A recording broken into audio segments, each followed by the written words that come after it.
premier travail que j'ai eu, j'ai été licencié. Pas parce que je ne faisais pas bien mon boulot, au contraire, mais je pense que je le faisais un peu trop. Le directeur m'a dit que voilà, moi j'ai bien apprécié notre collaboration, mais là, je serai obligé de me séparer de toi. Quand on est responsable de quelque chose, souvent, on est une vitrine. C'est-à-dire, tout le monde te regarde. Ton comportement, ta manière de parler, ta manière de te présenter. Tout est scruté, en fait, par les équipes. On est en première ligne. On ne se rend pas compte souvent, mais les équipes, on est l'image. Pour ça, on dit que l'équipe est à l'image de son chef. En tant que manager, il ne faut jamais penser que c'est tes compétences qui vont te faire progresser. Pas uniquement. Tu peux être très bon, très très bon, mais ton relationnel avec tes collègues, le relationnel avec tes collaborateurs peut faire de sorte que tout ce que tu fais de bon en tant qu'opérationnel est masqué par le volet managérial. Je me suis dit que moi, avec la licence, je ne vais pas continuer les études, donc je vais voir un raccourci. C'est ça qui m'a ramené dans l'armée. J'ai passé le concours d'officier, je l'ai fait, je l'ai réussi et je suis parti quand même. Mes responsables me disaient, mais attends, ça on n'a jamais vu. Comment tu peux atteindre ce niveau et partir? Quand je quittais là-bas, le premier obstacle, c'était la famille. Là, la famille s'est dit, mais attends, toi, un tel niveau de responsabilité en France, tu veux retourner en Afrique? En Afrique. C'est pas possible. Aujourd'hui, j'accueille Monsieur Mbar Ndour, élite professionnelle de la diaspora sénégalaise et directeur supply chain du groupe singapourien Olam Agri, leader mondial de l'agroalimentaire, caractérisé par un parcours professionnel très atypique entre le Sénégal, la France, l'Afghanistan, la Côte d'Ivoire, pour ne citer que ces destinations. Il est aujourd'hui l'une des références africaines qui transforme le rôle de dirigeant supply chain en levier de compétitivité et en acteur clé de la performance des entreprises. Né au Sénégal et y ayant effectué son parcours scolaire, Mbar Ndour poursuivit ses études universitaires en France et débuta sa carrière dans l'armée française. Il effectue ensuite, après quelques années de rigueur opérationnelle, de logistique militaire, un virage très particulier dans le monde civil. Son parcours s'est construit progressivement sur le terrain avec une montée en responsabilité dans la gestion des opérations logistiques. Il a su développer en effet une expertise solide dans des environnements très exigeants, notamment au sein de l'armée, dans l'agroalimentaire, avec des problématiques de volume, de saisonnalité et surtout de contraintes terrain fortes. Avec le temps, il a su également élargir son rôle vers des fonctions plus stratégiques en intégrant des dimensions de pilotage, de transformation et de prise de décision à fort impact. Armé aujourd'hui de plus de 15 années d'expérience, son champ d'influence couvre l'ensemble de la chaîne logistique, de l'approvisionnement à la distribution, en passant par la gestion des stocks, des transports, la coordination terrain. Au-delà des opérations, il intervient également sur des sujets transverses, l'optimisation des coûts, la gestion des risques, la planification et l'amélioration continue. À tout ceci se combine son rôle d'influence managériale, vu son passé militaire, ce qui lui permet aujourd'hui de structurer des équipes tout en développant les compétences et tout en instaurant une culture de la performance et de la responsabilité. Il incarne un modèle de directeur supply chain à la fois exigeant et structurant, orienté résultat, mais aussi transformation. C'est l'homme capable de gérer le quotidien, mais aussi capable de construire une supply chain durable, alignée avec les ambitions stratégiques de son organisation.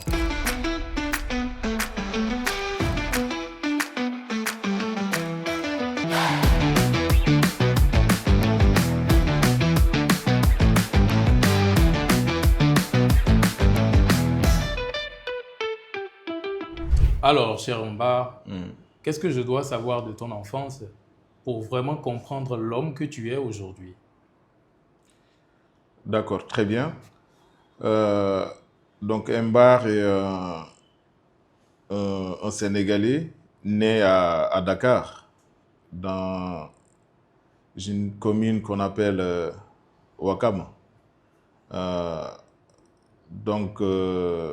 J'étais un jeune enfant ou un enfant qui ne rêvait que de s'expatrier, c'est-à-dire sortir du pays, voyager. Donc je rêvais à chaque fois de voyager. Et durant tout mon parcours professionnel, tout mon parcours plutôt éducatif, je me disais que le but c'est de sortir du pays. D'accord? Je me disais que je vais sortir du pays. Pourquoi? Parce que j'en avais un environnement, comme vous le savez, hein. Au Sénégal, il y a beaucoup de personnes qui qui sont à l'étranger. Donc l'environnement là faisait qu'avec mes amis, on se disait que voilà, tôt ou tard, nous, il faut qu'on quitte le Sénégal, il faut qu'on parte. D'accord?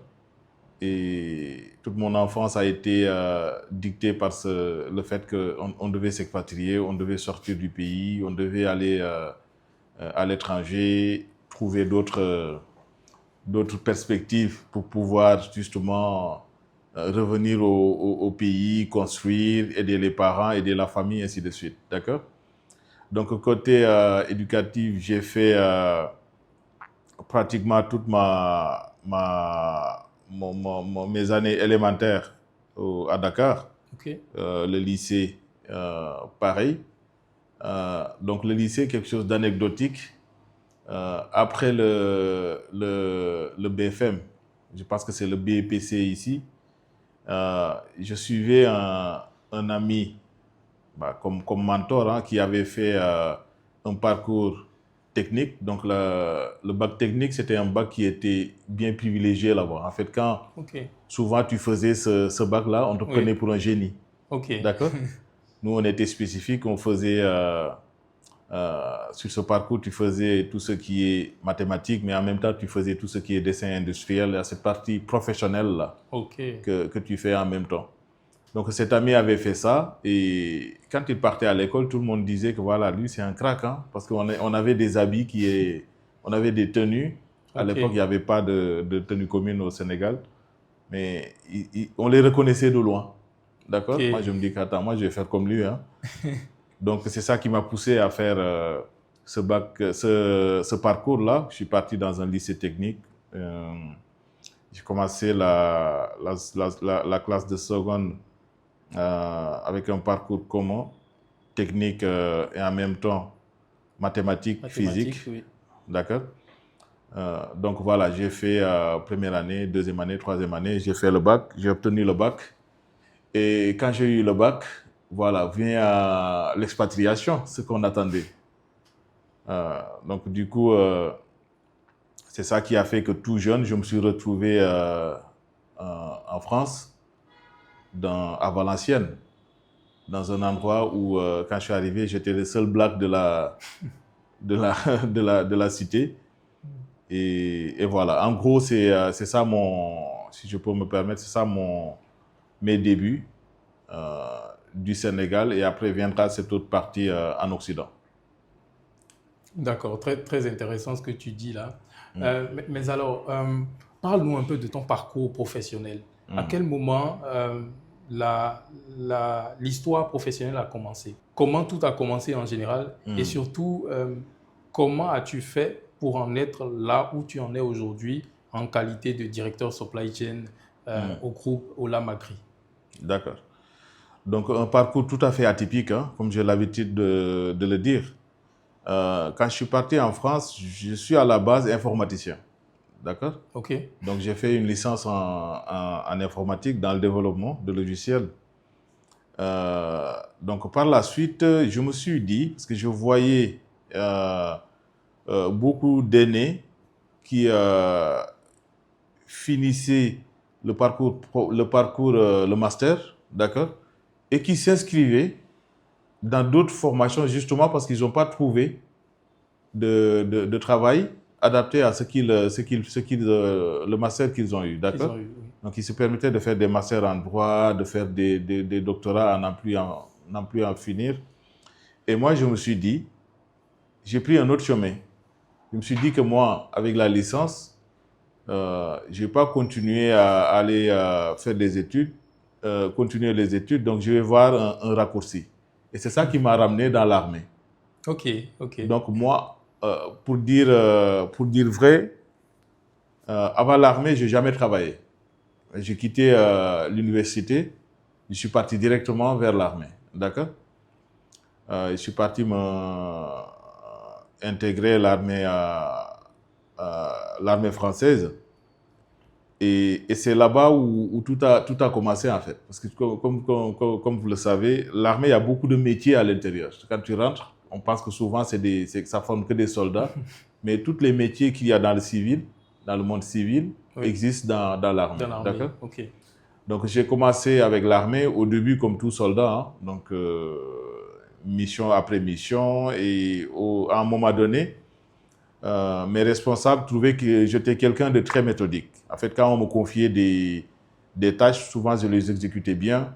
Je prévoyais beaucoup de choses.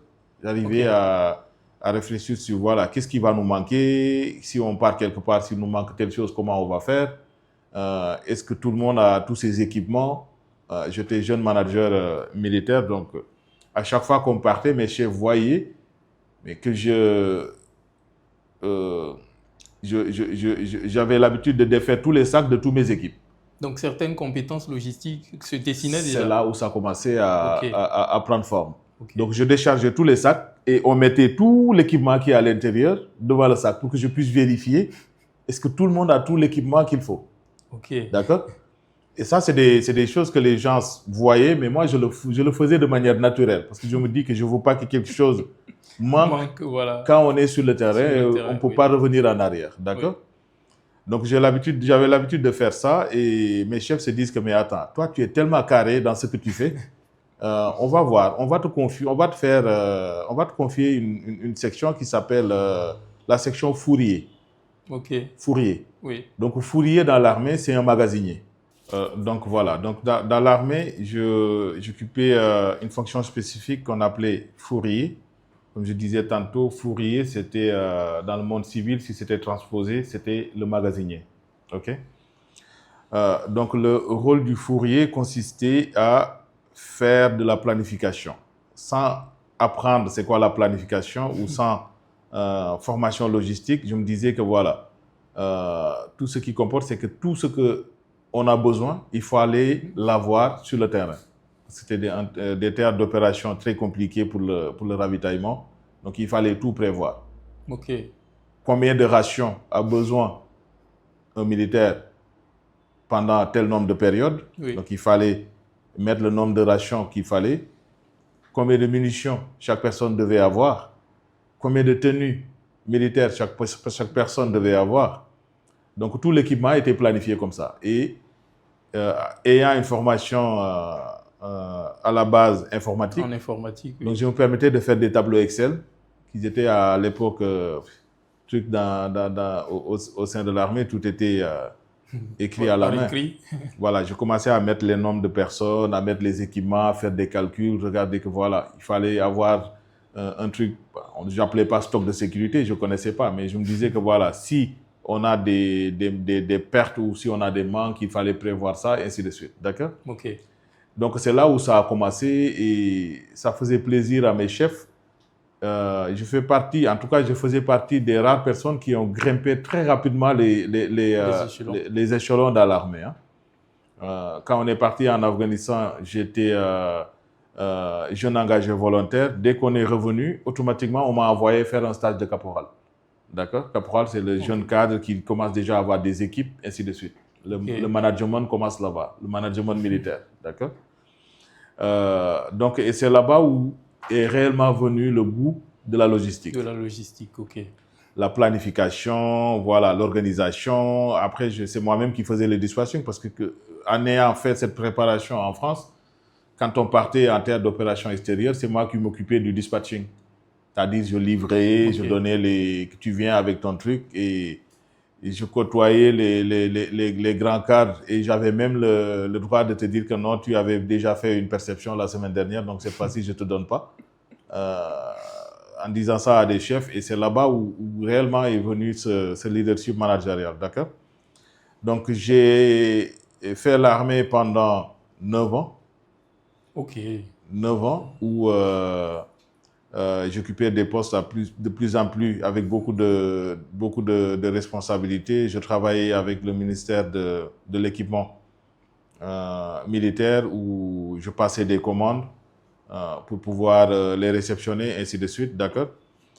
Et pendant 9 ans, j'ai fait ça. J'ai beaucoup voyagé avec l'armée, j'ai fait beaucoup de missions. Soit beaucoup de missions en Afrique. J'ai pratiquement fait la moitié de l'Afrique. J'ai fait des missions. L'Afghanistan, je suis reparti encore une deuxième fois. J'ai fait Abu Dhabi, Djibouti, Dubaï, une partie l'Irak. Il fait tous ces pays et tout ça dans le même métier, hein, aller distribuer des équipements, Ok. rester avec les équipes, ainsi de suite. D'accord? Et jusque-là, le titre était toujours le titre de Fourier. C'est Exactement. bien cela. Ok. Exactement. Le titre, c'était D'accord. Fourier. Ok. Et après, la phase Fourier commence par ce qu'on appelle une section. Une section, c'est une équipe qui est dans une compagnie et la section fait à peu près 20 personnes. D'accord? Ok. Une section fait 20 personnes. Vous savez, depuis que nous avons lancé Trajectoire africaine, il y a une chose qui revient dans presque chaque conversation que j'ai avec mes invités quand je leur demande honnêtement ce qui a vraiment fait basculer leur carrière à un moment donné. Ce n'est presque jamais une certification, ce n'est presque jamais un diplôme, c'est une rencontre, c'est une conversation. C'est quelqu'un qui à un moment leur a ouvert une porte que personne ne pouvait leur ouvrir.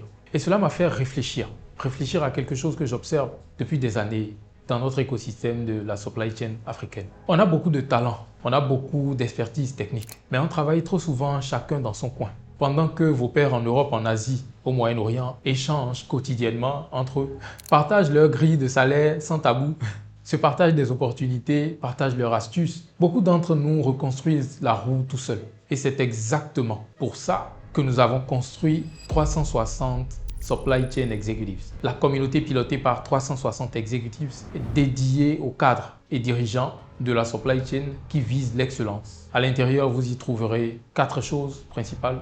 La veille stratégique de news, d'actualité, d'insight spécifiquement pensés pour les leaders de notre domaine. Des ateliers éducatifs animé par des experts reconnus, un chat de discussion pour échanger avec vos pairs en temps réel et des formules de coaching professionnel personnalisées. Et les données qu'on observe sont claires. Les membres actifs progressent significativement plus vite que leurs pairs isolés.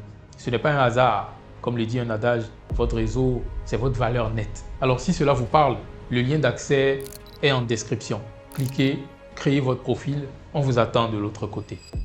Après, à un niveau supérieur, la section est une branche de la compagnie. Et là, la compagnie va avoir 4 sections. Donc, on tourne maintenant autour d'une centaine de personnes. Okay. Centaine à 200 personnes si tu prends tout ce qui est section combat, plus section recherche, équipement, et ainsi de suite. D'accord? D'accord, d'accord. Donc, ça a évolué. Ça a évolué à une gestion d'une section. Et là, on est maintenant sur complètement une compagnie. Okay. Où là, voilà, le matériel avait tendance à augmenter, et ainsi de suite. D'accord?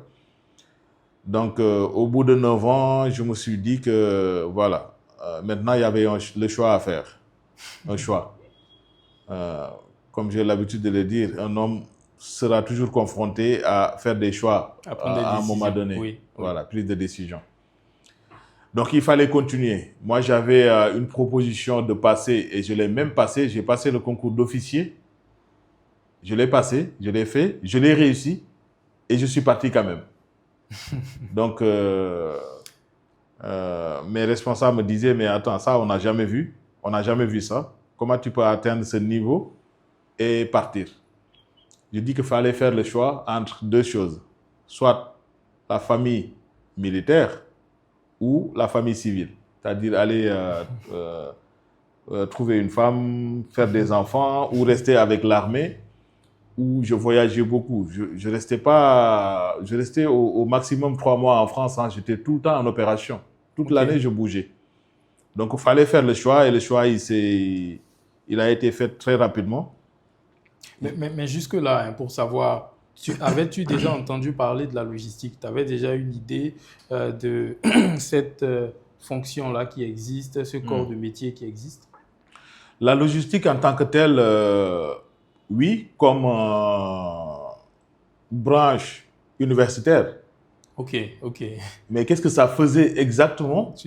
Ok. J'avais pas idée. D'accord, d'accord. J'avais pas idée. Je faisais de la logistique a priori.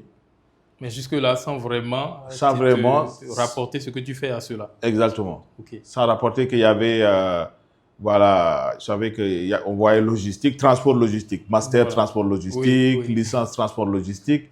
Mais qu'est-ce que ça faisait? J'arrivais pas à faire le rapport. À faire le lien, ok. À faire le lien, voilà. C'est d'accord, ouais.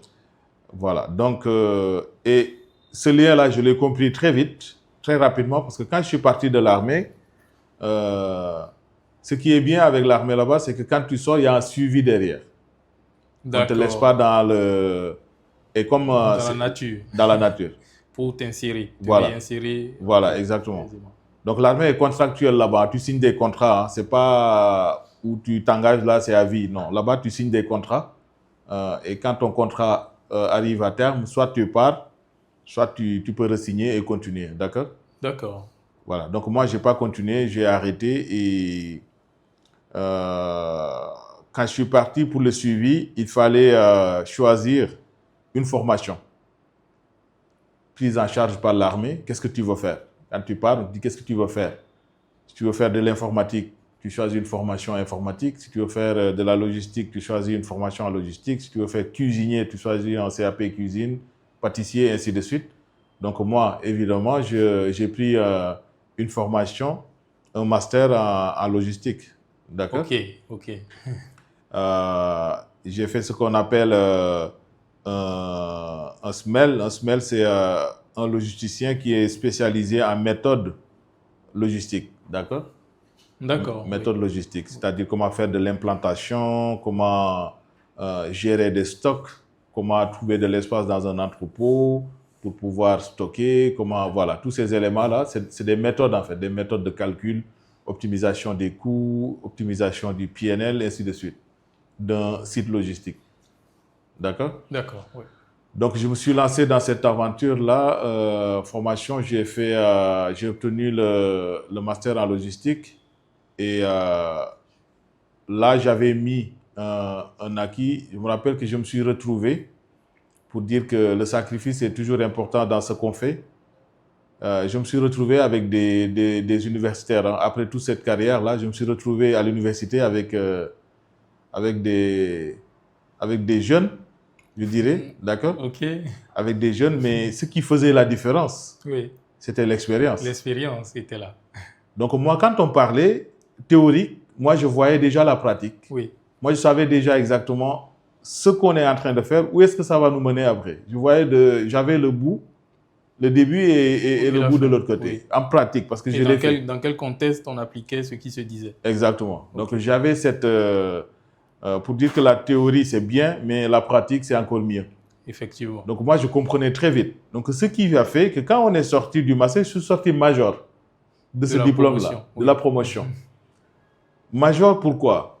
Je dirais côté pratique, côté théorique, ça pouvait être moyen, mais quand on a fait mémoire, quand on passait les mémoires, quand je me suis positionné avec cette posture managériale-là que j'ai eue, quand je parlais, les gens, le jury voyait un professionnel. Ils ne voyaient pas un étudiant, en fait. Ils voyaient un professionnel. Oui. Et ironie du sort, l'anecdote, c'est que comme le jury était composé souvent de professionnels, mon premier boulot, c'est à partir de là-bas que je l'ai eu. Ah, d'accord. Dans le civil. Donc, quand j'ai fini cette mémoire-là, il y a un juriste qui m'a dit que je veux te recruter.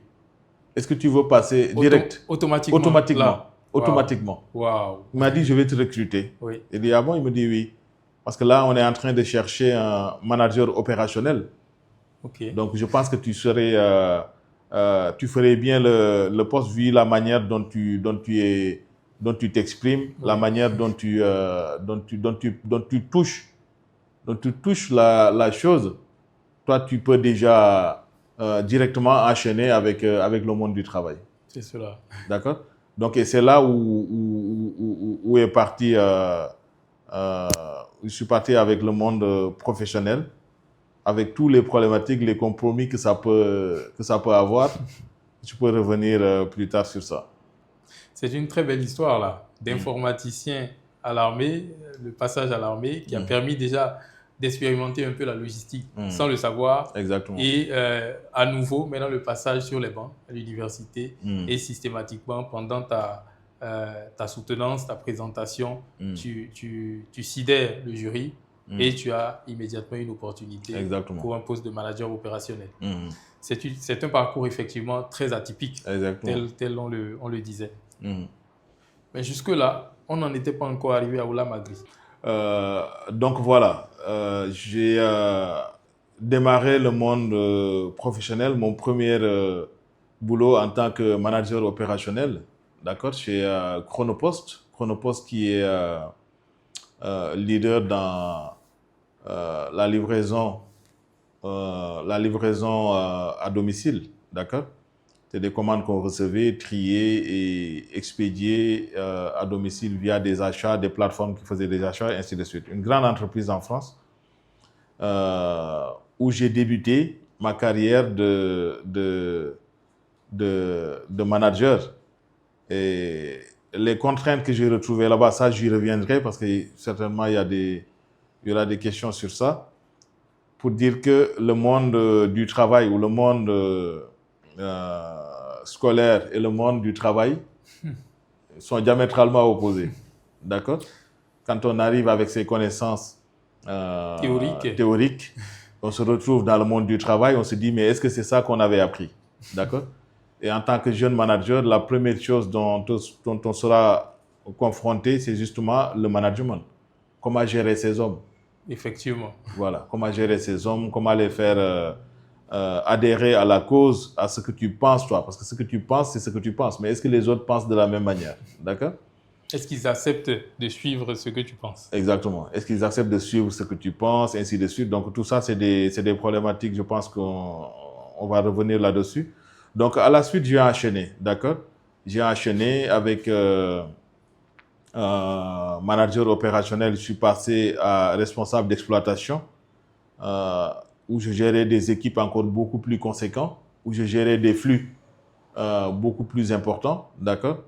De Chronopost, je suis passé chez Auchan Logistique, où j'étais plus dans la grande distribution en tant que responsable d'exploitation. Donc, je gérais tous les flux d'un entrepôt qui faisait 100 000 m².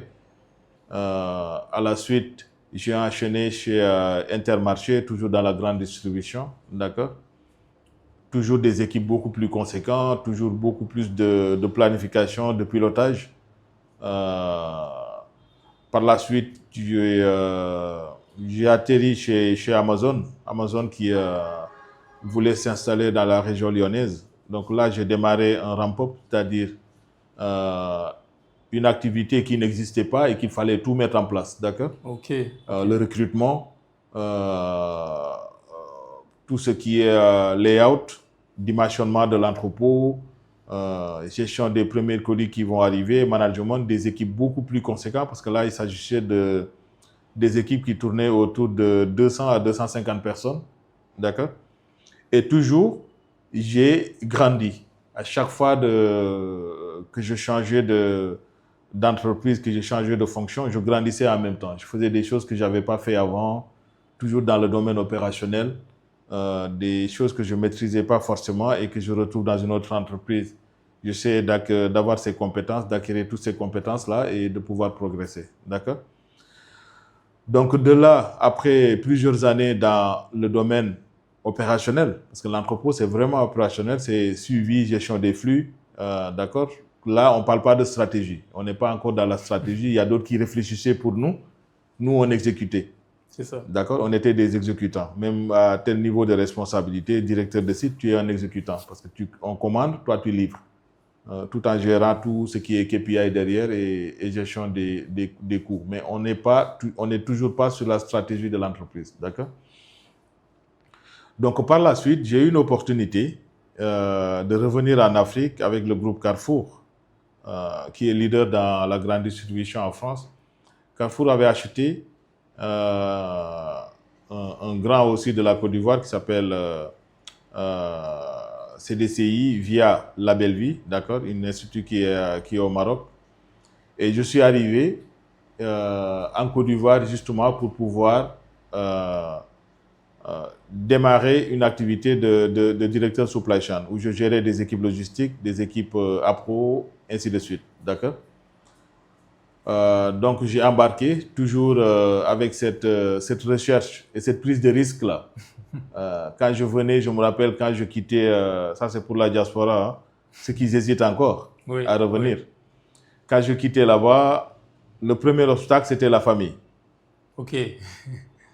Nous on a toujours eu ce problématique-là. La famille s'est dit, mais attends, toi, à un tel niveau de responsabilité en France, tu veux retourner en Afrique. En Afrique. C'est pas possible. Les gens veulent partir Oui. et toi, tu veux revenir. Oui. D'accord? Mais ce qu'il faut savoir, c'est que les responsabilités ne sont pas pareilles. En Europe, tout est déjà fait. D'accord? Tout est déjà mis juste place. C'est beaucoup plus facile de manager, de piloter là-bas. Oui. Oui. D'accord? Les outils sont là, tout est là, tu peux avoir ce que tu veux, l'information que tu as besoin, tu l'as instantanément. D'accord? Mais quand tu viens en Afrique avec toute cette expertise-là, tu apportes un peu de la fraîcheur. Tu ne viens pas en sauveur, mais tu viens comme quelqu'un qui a déjà vu. Tu as vu beaucoup de choses. Voilà. Et quand tu viens en Afrique et que tu vois comment les choses sont traitées, automatiquement, tu te dis que voilà, il y a un gros déclic, ou je ne dirais pas retard, mais il y a quelque chose qu'il faut vraiment améliorer. Voilà. D'accord? Oui. Améliorer, que ce soit sur le domaine logistique en tant que tel et Oui. même sur le domaine managérial. D'accord? Oui. Oui. Les soft skills, la manière de pouvoir anticiper les choses, planifier les choses, être dépendant, ainsi de suite. D'accord? Oui. Donc, je suis arrivé en Côte d'Ivoire. J'ai fait 3 ans là-bas sur ce rôle où c'était en permanence de la planification, de la recherche de produits un peu partout, éviter les ruptures. La grande distribution, pour moi, dans la logistique, fait partie des domaines les plus contraignants. D'accord? Parce que là, on livre des supermarchés et vous savez très bien que si vous allez dans un supermarché et que vous ne trouvez pas les produits que vous souhaitez, automatiquement, vous désertez le supermarché. Les ruptures de stock sont suffisamment coûteuses. Voilà, exactement. Oui. Donc, il fallait planifier bien en avance, gérer toute la chaîne, tous les acteurs justement pour pouvoir obtenir le produit à temps. D'accord? Oui. Donc, j'ai fait ça pendant 3 ans, planification, gestion des équipes, ainsi de suite. Et j'ai une autre opportunité qui est arrivée avec le groupe Olamagri, qui est leader dans l'agroalimentaire, dans la transformation, et ainsi de suite. Et comme j'avais un peu d'appétence sur tout ce qui est agronomie, tout ce qui est culture de plantes, les champs, et ainsi de suite, c'est ça qui a fait que j'ai directement opté pour rejoindre le groupe en tant que directeur supply chain, toujours dans le même milieu de l'amélioration continue, toujours de la recherche de performance, la recherche, la transformation, et ainsi de suite. Donc, c'est là où j'atterris aujourd'hui et c'est là où j'en suis aujourd'hui, comme directeur supply chain chez Olamagri. Alors, très, très intéressant, hein, comme je le disais, un parcours effectivement très atypique et un retour en Afrique également réussi. Exactement. Réussi. D'accord. On peut constater là aisément que tu as su naviguer entre plusieurs entreprises et tu as su également monter en termes de responsabilité. Je suppose qu'au niveau de Olamagri aujourd'hui, au-delà du management, de tout le background lié au management opérationnel, tu es aujourd'hui à un niveau stratégique. Tu contribues véritablement, tu es suffisamment connecté à la stratégie de l'entreprise. La question que j'ai envie de te poser, as-tu également, au cours de ton parcours, connu des moments de doute? As-tu eu également à essuyer des refus, des challenges par rapport à des entreprises ou des processus de candidature? As-tu eu ce genre de moments de doute que tu pourrais partager avec nous? Effectivement, comme je le disais tantôt, vous voyez que la carrière d'un professionnel, de logisticien, n'est jamais, comment dirais-je? Une ligne droite. Voilà, n'est jamais une ligne droite. À chaque fois, on fait un CV, le CV reflète un peu les années, on voit justement la progression d'entreprise en entreprise. Mais mon premier travail que j'ai eu, j'ai été licencié. Sur le premier travail que j'ai eu, j'ai été licencié. D'accord? Pas parce que je ne faisais pas bien mon boulot, au contraire, mais je pense que je le faisais un peu trop. Ok, là, on veut parler de directement après ton retour, en tout cas ton saut Voilà. Dans le monde civil, dans l'environnement professionnel civil. C'est bien Exactement. ça. Okay. Exactement. Donc, c'était plutôt sur le volet managérial. Donc, pour dire qu'en tant que manager, il ne faut jamais penser que c'est tes compétences qui vont te faire progresser. Pas uniquement. Tu peux être très bon, très très bon, mais ton relationnel avec tes collègues, le relationnel avec tes collaborateurs peut faire de sorte que tout ce que tu fais de bon en tant qu'opérationnel est masqué par le volet managérial. D'accord? Le monde de l'entreprise, c'est un monde où c'est pas seulement l'aspect travail. Il y a aussi cet aspect relation avec les autres. D'accord, avec les autres. Partage d'idées, avoir la même vision que les autres, travailler en symbiose, en groupe avec le reste de l'équipe, c'est très important. D'accord? Donc, comme tu le disais tout à l'heure, dans l'armée, en tant que manager, c'était l'impératif. Nous, le seul temps qu'on connaissait, c'était l'impératif. Hein. C'est-à-dire, on donnait même pas de... Il n'y avait pas de sujet, c'était fait, saute, avance, monte, voilà. C'est comme ça qu'on manageait. D'accord?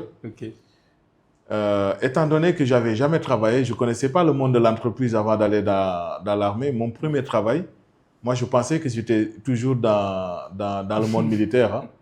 Donc, je manageais de la même manière. J'imposais beaucoup de choses qui n'existaient pas. Donc, voilà, le briefing, c'est quelque chose qui est important. Ça n'existait pas dans l'entreprise où j'étais. On ne le faisait pas. On le faisait de manière, voilà, on se retrouve, on boit un café devant le truc et après, tout le monde va au travail, tu vois. Alors que dans l'armée, c'est quelque chose de très important. Donc, j'ai imposé un briefing le matin. Le briefing, il y avait la manière dont les gens devaient se mettre, hein, les plus grands derrière, les plus petits devant. Le seul noir entouré de blanc. Et les gens, ils se disaient, mais attends, lui, il se croit où? D'accord? Les horaires de travail, tu venais, tu badgeais avec 5 minutes de retard. Avant, ça passe. Maintenant, moi, je dis que les 5 minutes de retard, je le retire sur ton salaire. D'accord? La rigueur. Oui, la rigueur, effectivement. Voilà, j'ai imposé une rigueur qui était... Et moi, je me plaisais dans ça. Je me disais que tout va bien. Donc, les indicateurs commençaient à monter. Les petites ruptures pour les préparateurs de commandes avaient disparu. Tout ce qui était productivité commençait à gonfler. J'ai commencé à afficher. Avant, on n'affichait pas les résultats. C'est-à-dire le cariste qui a fait sur toute la journée 100 colis, l'autre a fait 1000 colis, mais ils avaient le même salaire, ils avaient le même truc, il n'y a rien qui changeait. Maintenant, quand j'ai commencé à afficher, celui qui faisait 1000, il s'est dit, mais attends, donc moi, c'est moi qui ai fait tout le travail de la journée. Toi, qu'est-ce que tu as fait pendant tout ce temps? Les frustrations. Ça commençait à créer de la frustration. D'accord? Je montrais les résultats, mais N+1 voyait que c'était un travail super, parfait. Tout se passait très bien. On voyait de l'augmentation, du changement dans la gestion du site. Le site était propre, mais tu ne voyais même pas un morceau de papier qui roulait par terre. Il y avait une bonne implication, d'accord? Mais je me suis retrouvé face aux délégués. Du personnel. Délégués du personnel. Les syndiqués. D'accord? Pendant tout ce temps, ils montaient un dossier. Ils étaient en train de monter un dossier. Sur le dossier, ils mettaient tous les gestes que je faisais. Et encore, quelque chose de plus drôle. Parfois, je marchais dans l'entrepôt. Je n'étais jamais au bureau. Hein. Les gens, ils n'avaient pas l'habitude de voir un chef entre les racks en train de traîner entre les racks. Moi, j'étais en permanence sur le terrain. Et j'arrivais à détecter la moindre erreur que les gens faisaient, j'arrivais à le détecter et de corriger immédiatement. D'accord? Et ça fait tourner. Ça fait tourner vraiment l'entreprise. Un manager terrain, un manager, jeune manager doit toujours être sur le terrain. Jamais au bureau. Le bureau, c'est pour à la fin faire le reporting, mais il faut être sur le terrain. Parce que le Gemba Walk, c'est sur le terrain que les choses se passent. Pas au bureau. Ça, c'est très important. Donc, le dossier, ils ont fait un dossier, ironie du sort. Parfois, je marchais comme ça, je faisais des pompes. Dans le site, là, je faisais des pompes. Parfois, je partais sur les racks, je prenais les racks là, je faisais des appuis avant dedans. Et je trouvais ça de manière naturelle. Mais les gens, quand ils me regardent, ils disent, mais c'est un fou, ils nous ont ramenés ici, tu vois. Donc, ils ont fait un dossier. Tous ces éléments-là, pourquoi j'en parle? Parce que c'était cité dans le rapport. Oui, parfois, il marche, il fait des pompes et tout ça. Là. Donc, ils avaient tout un dossier sur toi. Ils avaient tout un dossier. Méticuleusement préparé. Méticuleusement. Qui créait, et même, il y a une phrase qui m'avait fait beaucoup rigoler à l'époque. Il disait qu'on avait peur de lui. Quand on fait le briefing, on a peur de lui. Quand il se mettait devant nous, là, on avait peur de lui. D'accord? Donc, ça a commencé à monter. Tu sais, en France, les syndicats sont très, très, très forts là-bas. C'est pas comme... Voilà, là-bas, c'est autre chose. Les FO, la force ouvrière, ils sont partis à Paris. Ils ont ramené le grand patron des forces ouvrières sur le site. Hein. Wow. C'est parti loin. Wow. Le gars, il est venu. Il a appelé le directeur du site. Moi, j'étais responsable opérationnel. Ils ont appelé le directeur. Oui. Ils lui ont dit qu'il y a deux choses. On te propose deux solutions. Soit Mbar, il part, soit toi, tu pars. Choisis. Alors là... donc, le directeur m'a convoqué. Il a commencé par les résultats que j'ai faits. Là où j'ai pris la direction ou les responsabilités opérationnelles et là où on est arrivé, oui. On a vu que tout était bon. Côté niveau travail, tout était parfait. Les heures, les gens respectaient les heures. Tu vois, les heures de productivité avaient augmenté. Tout ça, c'est nickel. D'accord? Mais par contre, il me lit tout ce qu'ils ont écrit sur moi. Moi, j'étais assis et pensant que... Et c'était en ce moment que tu découvrais... Que je découvre, exactement, tout ce qu'ils ont écrit. Je me dis, mais attends, mais tout ça, c'est normal. Comment je peux demander quelque chose à un collaborateur et lui dire, s'il te plaît? Je ne comprenais pas. Je dis, mais normalement, il vient pour travailler. Pourquoi je lui dis, va faire ça, s'il te plaît, fais ça? Il dit que non, parce qu'ils ont marqué ça, qu'il ne dit pas s'il te plaît, il nous parle comme, voilà. Il nous met la pression, on a peur de lui. Donc tout ça, c'est là où je le découvre. Okay. Et là-bas, j'ai appris quelque chose dans le management, que quand on est responsable de quelque chose, souvent, on est une vitrine. C'est-à-dire, tout le monde te regarde. C'est cela. Ton comportement, ta manière de parler, ta manière de marcher, ta manière de te présenter, ta manière de... Tout est scruté, en fait, par les équipes. On est en première ligne. On est en première ligne. On ne se rend pas compte souvent, mais les équipes, on est l'image. Pour ça, on dit que l'équipe est à l'image de son chef. C'est cela. D'accord? Donc, finalement, le directeur m'a dit que, voilà, moi, j'ai bien apprécié notre collaboration, mais... là, je serai obligé de me séparer de toi. D'accord? Je serai obligé de me séparer de toi et pour ces raisons-là, que eux, ils sont très forts, si je te laisse, automatiquement, le lendemain, il y aura des grèves et le site va être bloqué, va être immobilisé, on ne peut pas se permettre. Donc, moi, je préfère me séparer de toi. D'accord? Donc, ça, c'est quelque chose que j'ai eu dans ma carrière. Voyant la carrière, on se dit que tout a été parfait. Mais ça, c'était un choc, un premier choc que j'ai eu à affronter. Voilà. Et après, je peux revenir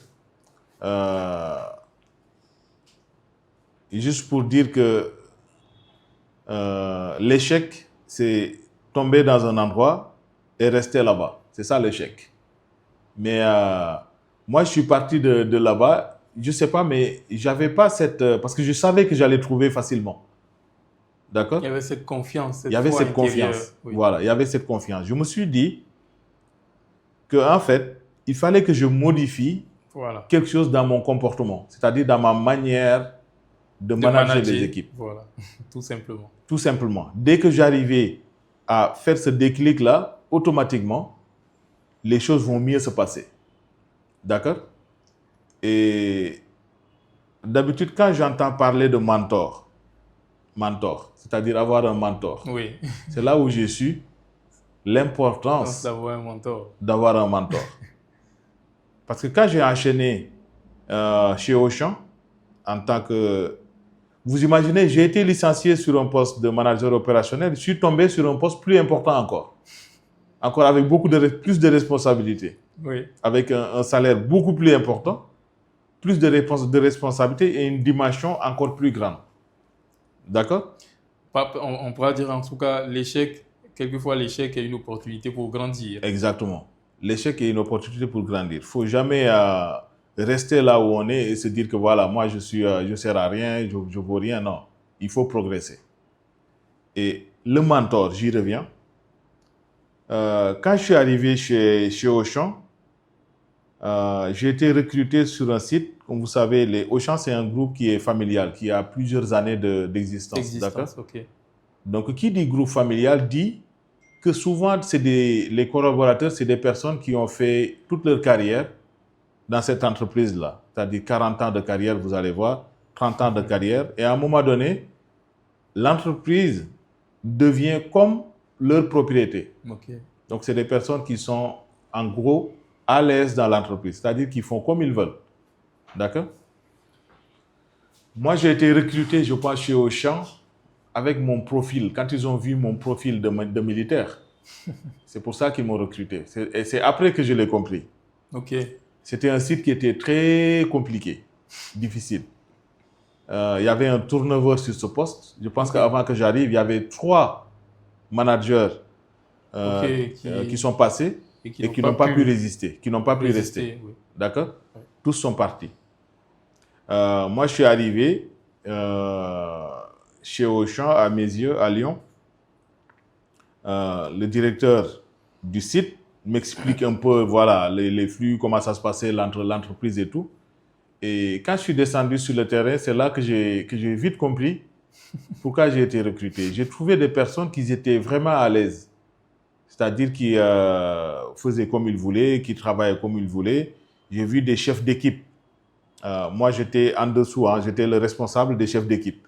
Okay. J'ai vu des chefs d'équipe qui laissaient le personnel tranquille et qu'ils allaient recruter des intérimaires pour faire le travail. Vous voyez ce que je veux dire? Okay. Oui, il y avait beaucoup de recrutements à l'extérieur qui coûtaient très cher, les intérimaires. Qui n'étaient pas nécessaires. Qui n'étaient pas nécessaires. Oui. Il y avait le personnel pour faire ça, très expérimenté. Oui.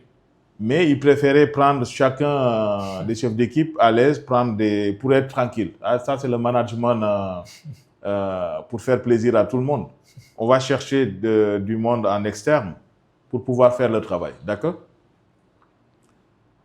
La première chose que j'ai fait, d'ailleurs, la première chose qu'un manager doit faire quand il arrive dans une entreprise, c'est ne pas prendre de grandes décisions dès le début, hein, c'est d'observer d'abord, diagnostiquer. D'accord? Oui. Tu poses le cadre, tu regardes pendant 1 mois. Tu as le temps, hein, de regarder ce qui se passe exactement. Quels sont les flux, quels sont les leaders, les managers. Dans chaque équipe, vous allez voir qu'il y a toujours des leaders. Naturels. Eux, ils sont là, ils n'ont jamais appris de leçons de management, hein, mais c'est des leaders faits. Quand ils parlent, tout le monde les écoute. D'accord?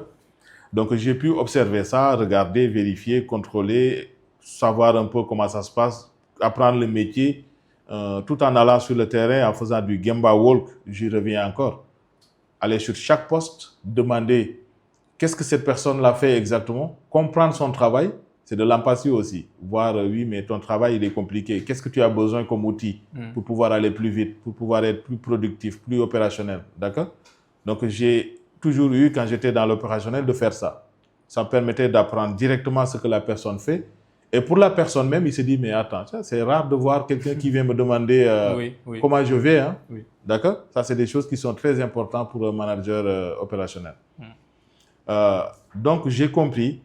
J'avais commencé à utiliser pratiquement les mêmes méthodes, mais beaucoup moins léger. Mais j'ai commencé à utiliser ces mêmes méthodes de rigueur, d'accord, dans le travail, et ainsi de suite. Donc, ce qui a occasionné cette fois-ci, pas de délégués syndiqués, cette fois-ci c'était des grèves. D'accord? On a essayé des grèves. Comme on avait plusieurs représentants syndiqués dans l'entreprise, on avait FO, on avait d'autres délégués. Donc, ils ont fait une grève. Et la grève ne s'est pas généralisée. Parce que du moment qu'ils m'ont annoncé qu'ils allaient sortir, je leur ai dit, mais pour quel motif? Ils m'ont dit que oui, mais parce qu'il y a trop de il y a trop de pression, ainsi de suite. D'accord? C'est ça le motif. Ok. Donc, moi, je suis monté voir le DG du site. Je lui ai dit que voilà, ils veulent faire une grève, mais il faut les laisser partir. Il faut les laisser partir. Donc, moi, j'avais une autre idée derrière ma tête. Ok. Sachant que l'entreprise était souvent gérée par les intérimaires. Donc, j'ai appelé tous les agences intérim. J'avais cette astuce-là d'aller voir les agences intérimaires justement pour pouvoir récupérer le business là s'ils partent. Donc, du moment qu'ils étaient isolés, ils ont vu les intérimaires qui commencent à venir. Ils ont dit que voilà, de toute façon, on va voir comment ça va se passer. On va avoir des ruptures dans les magasins. Vous allez avoir des problèmes et tout. D'accord? Donc, les intérimaires sont arrivés. J'ai fait un briefing rapidement. Je les ai expliqué la situation très rapidement. Ils ont pris les machines, les gerbeurs et tout. Ils ont commencé à travailler. D'accord? Et en même temps, je récupérais leur productivité. On a fini la journée. J'ai pris leur productivité et il s'est trouvé qu'ils étaient 2 fois plus performants que ceux qui étaient partis en grève. Les titulaires. Que les titulaires, d'accord? Ok. J'ai affiché, j'ai fait une publication, j'ai montré un peu à mes chefs et tout. J'ai dit que voilà le résultat qu'on a eu. On a fini la journée. On a fini plus tôt la journée qu'on finissait d'habitude parce qu'il y a une bonne productivité et ces personnes-là n'avaient pas besoin qu'on leur dise ce qu'ils doivent faire. Ils ont fait le travail comme il faut. Donc ça, quand on est manager quelque part, il ne faut jamais rester, surtout dans la logistique, rester figé dans une seule solution. Il faut toujours avoir plusieurs solutions. Il faut toujours être quelqu'un qui est force de proposition, qui puisse résoudre très rapidement des problématiques qui peuvent venir à tout moment. D'accord? Et gérer les risques. Gérer les risques. Ça, c'est le quotidien du logisticien. Un logisticien, on est dans le métier de logistique justement pour pouvoir gérer des risques au quotidien. Hein. Moi, je suis en train de parler avec vous actuellement. Je suis en train en même temps de gérer une problématique quelque part. C'est en permanence. En permanence. Donc, du coup, ça s'est géré comme ça. Ça s'est bien passé. Deuxième jour, ils sont venus me voir et ils ont dit que voilà, ils veulent reprendre leur activité. Il ne faut pas ramener les intérimaires. Tu vois? Et on a commencé à travailler ensemble avec des problèmes un jour au lendemain. Et après, quand on est manager, il faut être un manipulateur. Ça, il faut le dire. Hein? Il faut être un vrai manipulateur. Ça fait partie du métier. Effectivement. Voilà. Moi, qu'est-ce que je faisais? Étant donné que c'est plusieurs délégués syndiqués, j'arrivais à être très proche avec une partie des délégués là, au détriment des autres. Et qu'est-ce que ça faisait faire? Ça faisait que s'il y avait les autres qui voulaient partir, automatiquement, soit il y avait ceux qui étaient plus proches de moi, qu'ils arrivaient à les convaincre de rester, ou au moins, eux, quand ils veulent partir, ils partent, et ceux qui sont restés là font le travail. Tu vois ce que je veux dire? Ça, c'était de la manipulation que je menais avec je t'accorde telle chose, l'autre je ne lui accorde pas, ainsi de suite. Donc ça, c'était de la pure manipulation pour faire tourner opérationnellement l'effectif. D'accord? Et quand je parle de mentor, pourquoi c'est important le mentor dans toute activité? Moi, à un moment donné, que ça a commencé à brouiller partout, on disait que oui, mais sur tel site, il y a beaucoup de problèmes, il y a beaucoup de mouvements, et ainsi de suite. Le bruit est parti jusqu'à mon N+3. N+3, c'est-à-dire le chef de mon chef, c'est parti jusqu'à lui. Donc lui, quand il a entendu, lui, il n'était même pas dans la région où on était, hein, il était à un autre niveau, beaucoup plus stratégique.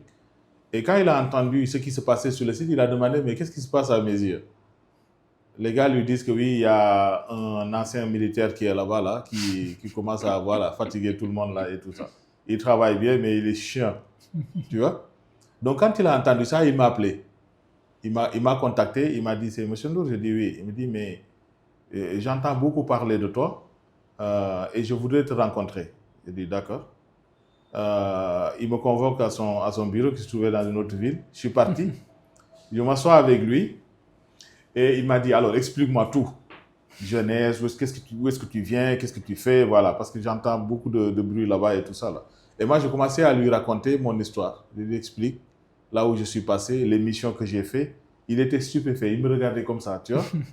Et je lui ai expliqué tous les détails, hein, qu'on m'a dit là-bas, que je faisais des pompes dans le site et tout ça, là. Et je voyais que quand je parlais, Mais tellement il rigolait qu'il pleurait, quoi.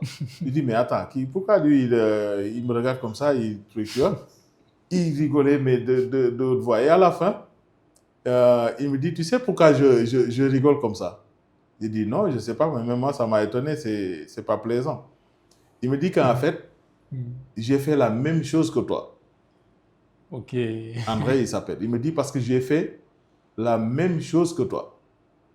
Parce que quand je parlais, je disais, mais parfois je faisais des pommes. Il me dit, non, tu as fait ça? Je dis, oui. Il me dit, c'est pas possible. Comment tu peux faire des pommes dans le site, toi? Je dis, bah, je sais pas. Parfois, je marchais dans les sites froids, là. Il faisait froid, je fais des pommes pour me réchauffer. Il me dit, oh, putain, tu as fait ça? Je dis, oui.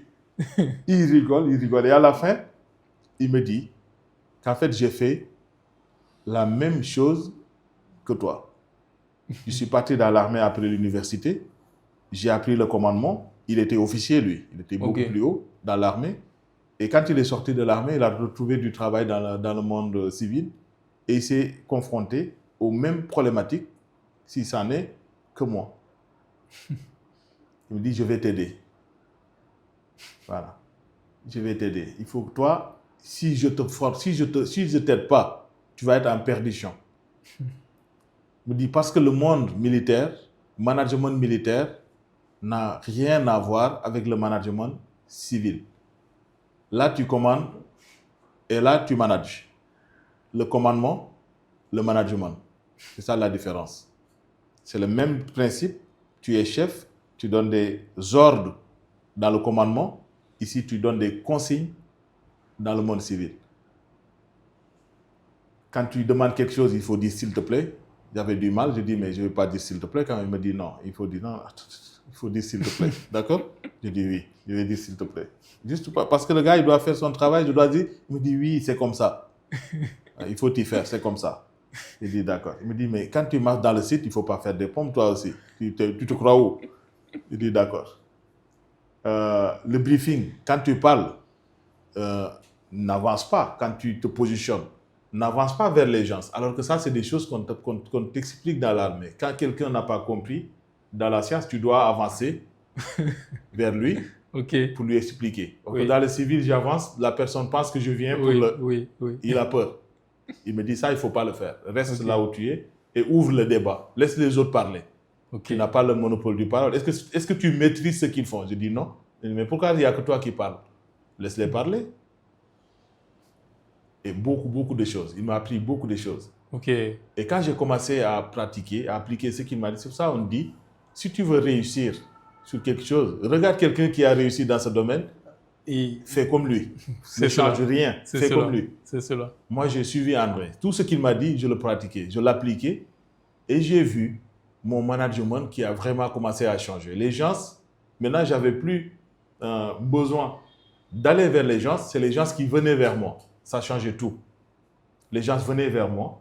Et ce qui m'a le plus marqué, c'est que 80% des problématiques des gens, quand ils venaient vers moi, ce n'étaient pas des sujets de travail. Les sujets dont ils venaient me dire, ce n'étaient pas des sujets opérationnels. C'est-à-dire, voilà, on a un problème de réception, on a un problème de... Non. Des défis de collaboration. Exact. C'était plutôt des choses familiales. D'accord. Oui, tu sais, j'ai tel problème avec ma femme. Je dis, mais attends, qu'est-ce que je peux faire avec ta femme, moi? Mais ça, c'est notre métier. C'est-à-dire, quand on est manager, on est obligé d'écouter la personne. Il faut se prendre sur soi, hein? Mais les gens, ils ne vont pas venir toujours te parler de leurs problèmes. Et tu vas voir que la plupart des temps, quand tu résous ou quand tu arrives à leur donner des conseils sur le volet familial, là, la personne est performante après. Engagée, dégagée. Dans le travail. Voilà. La personne dit que moi, j'ai besoin de partir 5 minutes tous les jours parce que je dois récupérer mes enfants à l'école. Oui. Mais si tu ne lui donnes pas les 5 minutes, mais tout le temps qu'il est en train de travailler, il n'est pas performant. Son esprit n'est pas là-bas. Est bloqué. Et je me rends compte que quand je lui dis, ce n'est pas grave, tous les 5 minutes, arrête tout et vas-y. Sa productivité monte. Il me dit, mais attends, finalement, manager, ce n'est pas vraiment être focus sur l'opération. Décharge là-bas, non. Tu es obligé d'écouter les personnes. Tu prends en compte l'humain. de prendre Oui. en compte l'humain. Oui. En fait, tu manages l'humain. Tu manages pas Effectivement. une personne, tu manages pas un opérateur Oui. ou un cariste tu manages l'humain même. Parce que la personne, elle est là avec ses problématiques et Oui. il faut prendre la personne avec ses problématiques. Sinon, on s'en sort jamais. Ça, du jour, le mentorat, c'est quelque chose qui est très important. Oui. Ce gars-là m'a beaucoup aidé et jusqu'à aujourd'hui, il y a des choses qu'il m'avait expliquées et toujours, je Que tu l'applique. pratiques. Je Ok. le pratique. Je m'énerve jamais. Ouais. Moi, je suis une personne, tu peux venir avec n'importe quelle problématique. Oui. Quelqu'un peut venir me rapporter, ah, t'as vu, l'autre, il a cassé tel... Mais non, je m'énerve jamais. Je prends les choses doucement, Calmement. Oui. calmement. Oui. Et moi, je suis plutôt dans la recherche de solutions. C'est cela. Comment on va solutionner? Le problème va toujours venir. Mais comment solutionner le problématique? Donc voilà, mentorat, très important dans le milieu professionnel. Que ce soit logistique ou autre chose, hein, Oui. Oui. mais il faut toujours avoir quelqu'un qui peut te guider. C'est très important. Ça permet, c'est pas quelque chose d'indispensable, mais ça permet d'atteindre des paliers beaucoup plus rapidement, Beaucoup plus vite, effectivement. beaucoup plus vite que si Oui. tu devais passer par toute cette expérience-là. Oui. Voilà. Alors, c'est très intéressant ce que tu viens de partager avec nous et je suis sûr que beaucoup de personnes pourront se reconnaître dedans. C'est vraiment un grand soulagement pour toute personne, tout professionnel, de savoir que pour les professionnels les plus inspirants, comme toi, que l'on voit aujourd'hui dans de grands groupes, le parcours n'a pas été chose toute facile et que les challenges que peut-être rencontrent plusieurs professionnels aujourd'hui sont des challenges qu'ont rencontrés ceux qui ont vraiment fini par triompher. Donc, percevoir, comme tu le disais, l'échec comme tremplin d'opportunités et bien évidemment, sur le parcours, essayer de copier sur les personnes qui ont réussi, se faire mentorer pour essayer de progresser beaucoup plus vite. Mais alors, je voudrais en venir plutôt maintenant à tes fonctions actuelles au sein du groupe Olam Agri. D'accord? C'est que fait un directeur supply chain? Parce que tout à l'heure, nous avons parlé un peu de ton expérience au niveau opérationnel, ton expérience de manager opérationnel, une expérience vraiment grandissante, croissante, qui t'a permis en fait de passer au niveau de différentes entreprises. Maintenant, aujourd'hui, tu as un niveau beaucoup plus stratégique. Aujourd'hui, tu fais partie des personnes qui décident au sein de l'entreprise. Dis-nous concrètement ce que fait un directeur supply chain. Un directeur supply chain, question très, très, très intéressante. Parce que vous voyez, à un moment donné, quand on est dans l'opérationnel, c'est-à-dire on est dans tout ce qu'on appelle du flux d'activité. Voilà. Je commande, je réceptionne, je distribue. D'accord? Ça, c'est souvent les triptyques qu'on avait quand on est dans le volet opérationnel. Mais maintenant, quand on est dans le volet stratégique, en tant que directeur supply chain, on est plus sur de la planification. D'accord? C'est-à-dire, on est toujours en veille du marché. On est en train de ne pas rester uniquement sur le fournisseur et le client, mais on essaie de plus approfondir la chose. Moi, aujourd'hui, en tant que directeur supply chain, je ne suis plus dans ce volet j'ai un fournisseur, j'ai un client. Non. Moi, je suis plutôt dans tout ce qui est fournisseur du fournisseur, c'est-à-dire tiers 1, tiers 2, tiers 3, et le client du client. Tu vois ce que je veux dire? Pourquoi? Si je donne un exemple simple sur mon activité aujourd'hui, si je prends la chaîne d'approvisionnement, je me limite seulement à mon fournisseur. D'accord? Je prends un fournisseur, par exemple, qui me donne de l'engrais, du fertilisant, par exemple. D'accord? D'accord. Si je me limite seulement à ce fournisseur-là,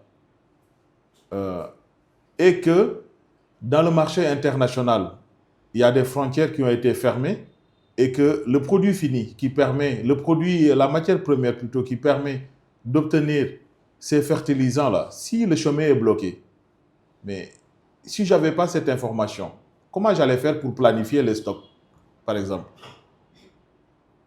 Donc là, je ne suis plus sur le fournisseur, mais je suis plutôt sur le fournisseur de mon fournisseur. Tu es beaucoup plus dans une dimension stratégique. Exactement. Et dans une dimension plus profonde Exactement. De la chose. Exactement. Donc, rien qu'en ayant l'information qu'il y a telle chose qui se passe dans tel endroit du monde, la première chose que je fais aujourd'hui, c'est vérifier est-ce que j'ai mes bateaux qui transitent vers cette zone-là. Mais s'il y a des bateaux qui transitent vers cette zone-là, automatiquement, mais j'aurai tendance à aller chercher le marché et récupérer très rapidement un maximum de produits pour les mettre en stock. Oui. Parce que sachant que tôt ou tard, ça va se bloquer. Et c'est ça le rôle du directeur supply chain. Côté client, je ne me limite pas à mon client principal. Pourquoi? Parce qu'aujourd'hui, quand on est dans une entreprise, une grande entreprise, on est bien d'accord que notre client final, ce n'est pas la personne lambda là, qui va acheter. Si je prends le cas du chocolat, si on travaille dans l'agro-industrie du chocolat, oui. On sait que ce n'est pas la personne lambda qui vient acheter le chocolat chez nous. On a des personnes intermédiaires. Et ces personnes intermédiaires, c'est notre client. Notre premier client, c'est cette personne intermédiaire. Mais si dans le marché du chocolat, je sais que mon chocolat est aujourd'hui dans les supermarchés en train d'être concurrencé par un autre qui vient de s'installer. Si je ne m'intéresse pas à ça, mais tôt ou tard, mon intermédiaire, là, mon client numéro 1, le tiers 1, je sais que tôt ou tard, ces commandes vont commencer à baisser chez moi. Vous voyez ce que je veux dire? Bien sûr. Et ça, c'est de manière mécanique. Le client principal lambda, la famille lambda, qui commence à changer d'habitude de consommation en termes de chocolat, automatiquement, je sais que mon client principal, celui que je vends, tôt ou tard va commencer à changer. Ces commandes vont baisser parce que la tendance du marché l'exige. Donc, c'est pour ça que je dis, je ne m'intéresse pas à mon client principal, je m'intéresse au client de mon client. Et c'est ça la stratégie du directeur supply chain. Avant, il y a une dizaine d'années, quinzaine d'années, toujours avant les années avant la Covid, on avait notre fameuse cryptique. Le directeur logistique ou le directeur supply chain, c'est quelqu'un qui devait gérer les ruptures, c'est-à-dire passer la commande au bon moment, avec la bonne qualité et au moindre coût. Ça, c'était ce qu'on pensait que c'était ça le métier. Oui. Et ça, maintenant, ce n'est plus le cas maintenant. Parce qu'avec la mondialisation, avec toutes les problématiques qui peuvent arriver, si on décide de rester dans cette catégorie, mais on est en retard. Aujourd'hui, on est plus dans cette résilience qu'on doit avoir dans le marché, connaître le marché, maîtriser le marché, aller au-delà même de ces triptyques, tout en continuant à bien gérer les coûts, d'accord? Parce que c'est très important, les coûts du marché. On ne peut pas avoir des coûts chers et être rentable sur le marché ou compétitif, d'accord?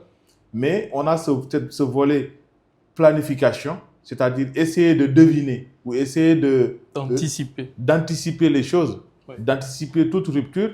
On a une matière première qui est nécessaire ou qui est primordiale pour notre activité. Si on se limite au triptyque bonne quantité, bonne qualité avec le bon coût, on est en retard. On n'est plus dans ça. D'accord? Donc moi, mon quotidien est d'étudier le marché, regarder les tendances, regarder les bourses, regarder qu'est-ce qui se vend à telle période, à tel niveau, qu'est-ce que les clients achètent le mieux, qu'est-ce qui est qu'est-ce qui est la tendance, c'est quoi, et essayer d'anticiper au maximum tous ces éléments. D'accord? Donc je travaille avec plusieurs équipes. Vous le savez, dans le milieu, on peut se retrouver avec la supply chain. Un directeur supply chain va toujours changer d'une activité à une autre, d'une entreprise à une autre. Moi, aujourd'hui, sur mes équipes, j'ai 7 services. En tant que directeur supply chain, j'ai 7 services, d'accord? J'ai le service achat, j'ai le service approvisionnement, j'ai le service transport logistique, j'ai le service magasin pièces détachées, j'ai le service produits finis, d'accord? C'est-à-dire quand on finit de la production, là où on doit le stocker. J'ai un service brigade routière et gestion des routes, d'accord? Donc tous ces services aujourd'hui font la direction supply chain, et mon activité de tous les jours, c'est de pouvoir coordonner en fait le travail de ces chefs de service. D'accord? Le matin, On a un briefing qu'on doit faire. Chacun doit reporter exactement quelles étaient les tendances, les réalisations de la veille, d'accord? Et sur quoi on se projette aujourd'hui. Qu'est-ce qu'on va acheter? Qu'est-ce qu'on va produire? Qu'est-ce qu'on va expédier? Qu'est-ce qu'on va transporter? Donc, mes N-1, des cadres qui viennent tout juste après moi, tous les jours, cumulent tous ces résultats, tous ces reportings, me le font parvenir. Et en tant que directeur supply chain, je dois avoir des propositions. Parce que moi, je ne suis pas dans le monde, comme je le dis, opérationnel. Je ne sais pas exactement qu'est-ce qu'ils ont fait ou qu'est-ce qui s'est passé hier. Mais je dois avoir toutes les mesures ou toutes les propositions pour pouvoir justement prendre des décisions. D'accord?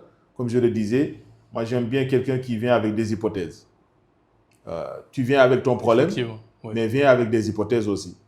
Parce que si tu viens avec des problèmes, déjà, j'aurai beaucoup de mal ou il me faut beaucoup de temps pour pouvoir comprendre ton problématique. Ça prend beaucoup de temps. Mais si tu viens avec le problème, tu viens avec des hypothèses. Moi, avec mon expérience opérationnelle, parce que c'est très important cette expérience opérationnelle. C'est la base. Oui. La base, c'est la base. Je peux exactement savoir ce qui est en train de ramper, si ça va sur le feu ou si ça va sur la partie froide. D'accord? Donc, et c'est ça qui me permet aujourd'hui de pouvoir prendre des décisions assez rapidement. J'attends jamais d'avoir comment dirais-je, toutes les informations pour pouvoir prendre des décisions, hein, sinon on est déjà en retard. Oui. Moi, j'ai besoin d'avoir juste quelques informations sur le problématique. Pour prendre une décision rapide. Et je prends très rapidement une décision. D'accord? D'accord. On aimerait bien nous projeter.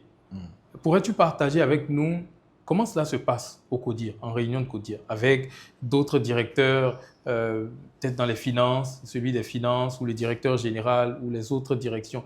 Comment ça se passe et concrètement, qu'est-ce que tu présentes comme indicateur? Parles-tu exclusivement de logistique, de rupture de stock ou présentes-tu des indicateurs qui permettent de percevoir un certain lien à tous les niveaux?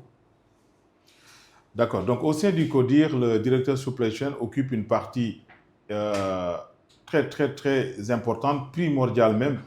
Comme je le disais tantôt, la force de proposition.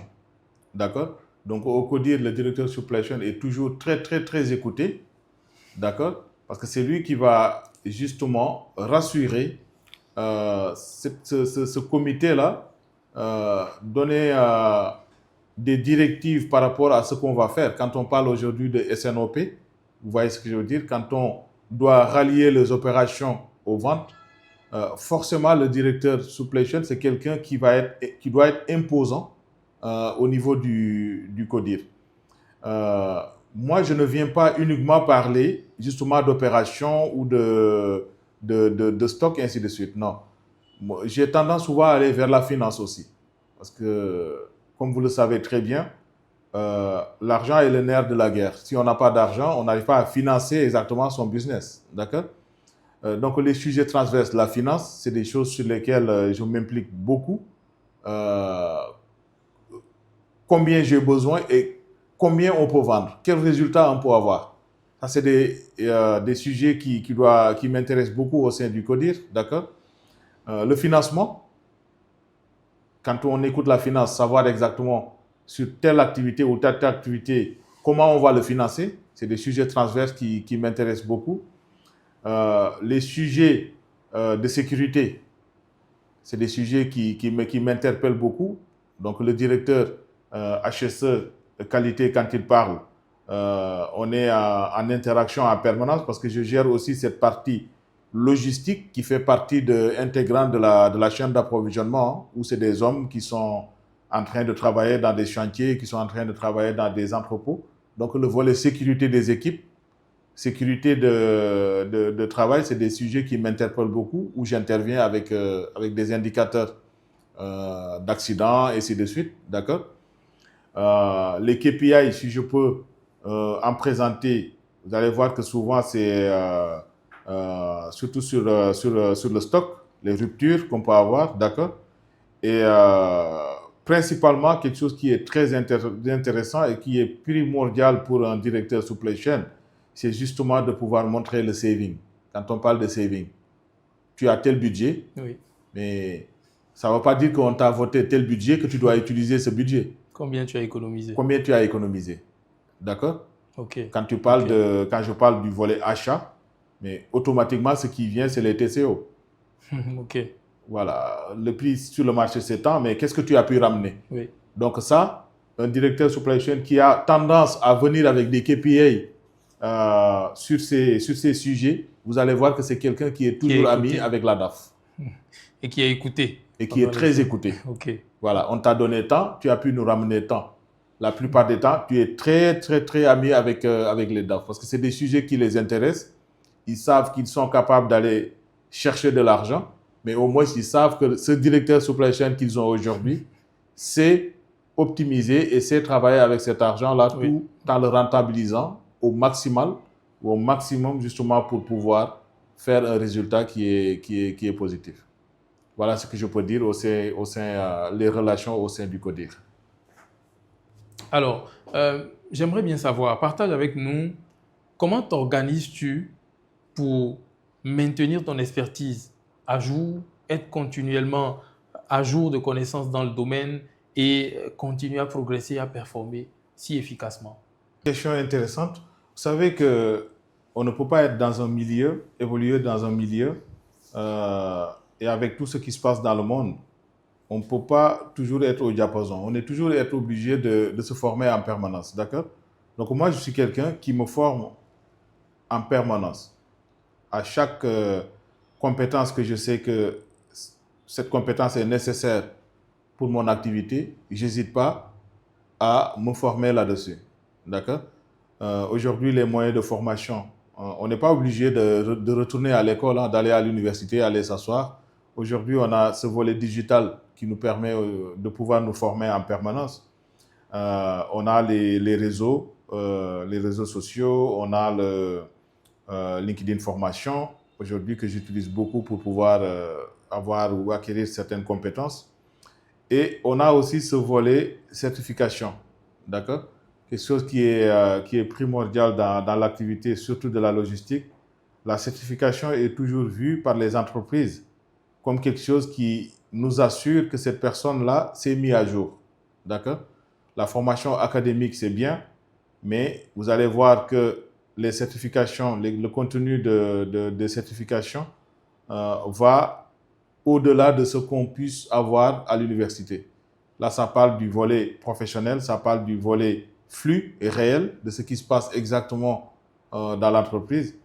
Et ça permet justement de se dire que voilà, lui qui a obtenu telle certification, on est sûr et certain que c'est un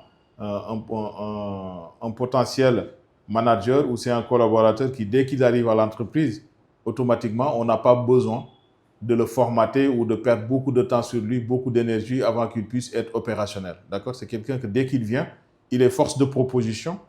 Parce que souvent, les certifications, vous allez voir que c'est des exemples pratiques, c'est souvent fourni. C'est pragmatique. C'est pragmatique. Oui. C'est souvent dispensé par des professionnels de l'entreprise qui sont déjà dans l'entreprise. Les sujets qui seront discutés souvent, c'est des sujets réels, des cas pratiques qui existent. Et c'est ça qui permet justement à cette personne qui vient tout juste d'être recrutée, dès qu'il arrive, d'être directement opérationnel, de pouvoir comprendre l'entreprise, diagnostiquer, faire des propositions de l'amélioration continue et pouvoir être rentable très directement. Donc la formation, je le conseillerais, moi je ne cesse de me former. Les métiers de la data, d'accord? Tout ce qui est donné, on ne peut pas dire qu'on est logisticien ou on est supply chain sans avoir la maîtrise de la donnée.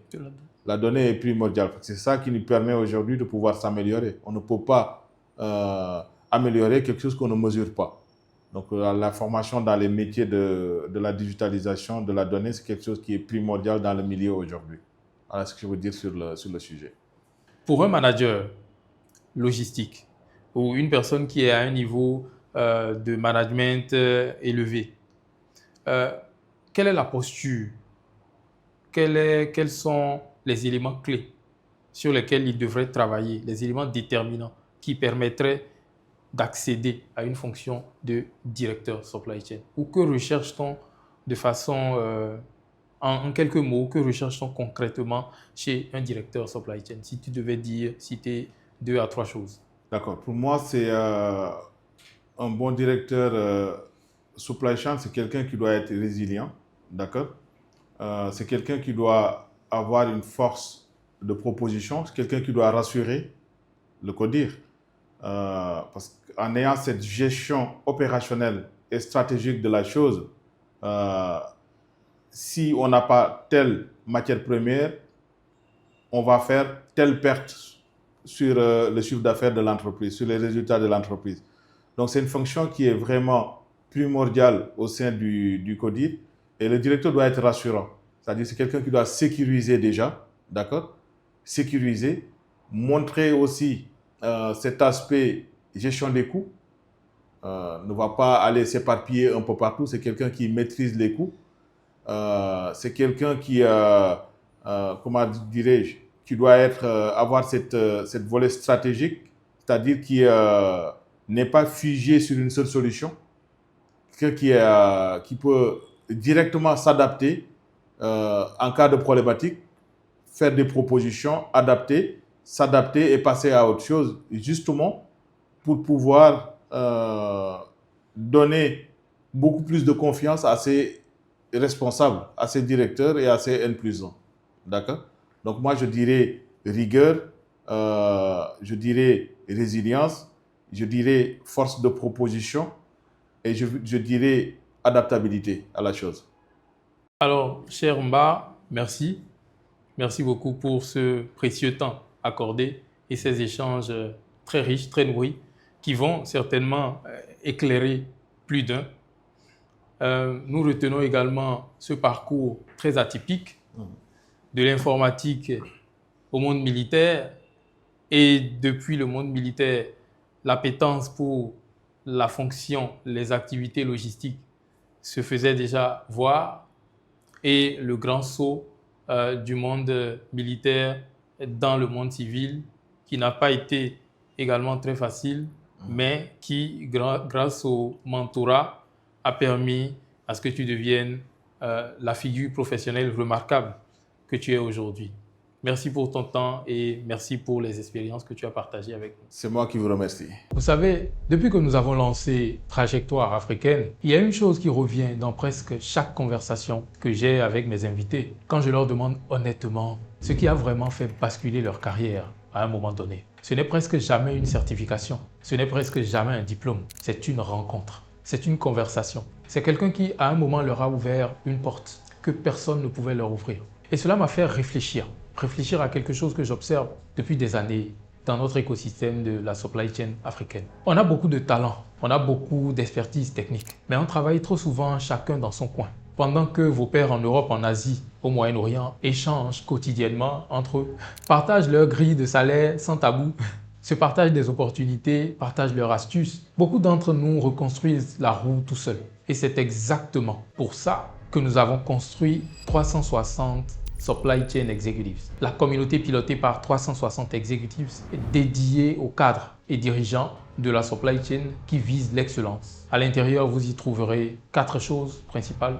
La veille stratégique de news, d'actualité, d'insight spécifiquement pensée pour les leaders de notre domaine, des ateliers éducatifs animés par des experts reconnus, un chat de discussion pour échanger avec vos pairs en temps réel et des formules de coaching professionnel personnalisées. Et les données qu'on observe sont claires. Les membres actifs progressent significativement plus vite que leurs pairs isolés.